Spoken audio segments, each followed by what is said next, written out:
Welcome to Anjana classes. अगर video अच्छा लगे तो please subscribe and like.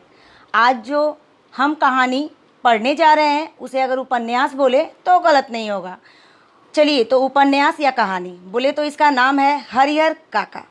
Nice name ना। हरिहर का मतलब होता है, हरि मीन्स विष्णु और हर अर्थात शिव, दोनों का मिला रूप हो गया हरिहर।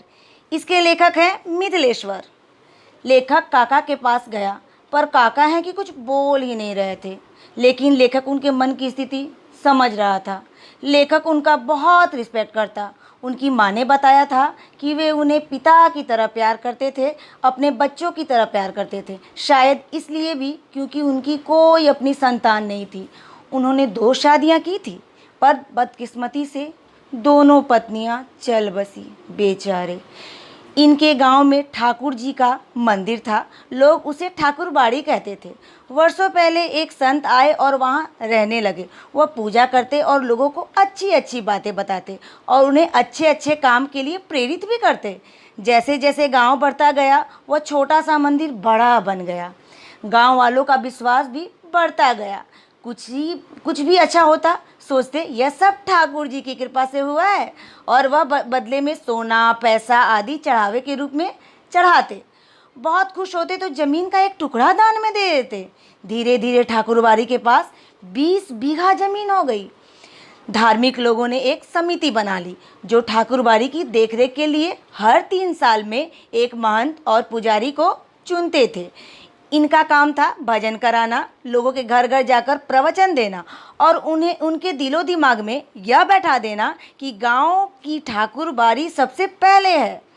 चाहे दिवाली, होली या कोई भी त्यौहार हो, शादी की मिठाई हो या खेत के उपजा हुआ पहला अनाज, ठाकुर जी को ही जाना चाहिए। अब आते हैं हरिहर काका पे। हरिहर काका की ज्वाइंट फैमिली थी। उनके 3 भाई, उनकी पत्नियां और उनके बच्चे, और उनके बच्चों की भी शादियां हो गई थी। कहने के लिए यह उनका परिवार था, लेकिन घर की औरतें उनका बिल्कुल इज्जत नहीं करती थीं और बच्चे उनके पास तो ना के बराबर आते थे। उन सभी भाइयों के पास 60 बीघा ज़मीन थी और काका के पास 15 बीघा। काका को अकेलापन तब लगता जब वो बीमार पड़ जाते और उनको अपनी पत्नी की बड़ी याद आती। जब वो बीमारी से निकलते तो उनको बड़ा चटपटा खाने का मन करता। किस्मत से एक दिन उनके भतीजे का मित्र घर आ गया। काका ने सोचा आज तो बढ़िया खाना मिलेगा खाने के लिए, पर हुआ क्या, उल्टा। उनको फिर वही रूखा सूखा खाना मिला। अब काका से नहीं रहा गया। उन्होंने चिल्लाते हुए कहा, मुफ्त में नहीं खाता हूँ मैं। तुम लोग जो मौज उड़ा रहे हो ना, सब बताऊंगा।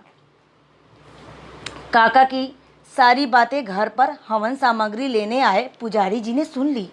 पुजारी जी ने सारी बातें महंत को बता दी। महंत जी को तो ऐसे ही लोग चाहिए जिनके पास बहुत सारे ज़मीन हो और घर के परिवार से परेशानी ही परेशानी हो। घर से गुस्से में काका निकल गए। और आगे की कहानी सुनने के लिए दूसरे पार्ट का इंतज़ार करें। और अगर वीडियो अच्छा लगा हो तो please please please subscribe and like. Thank you.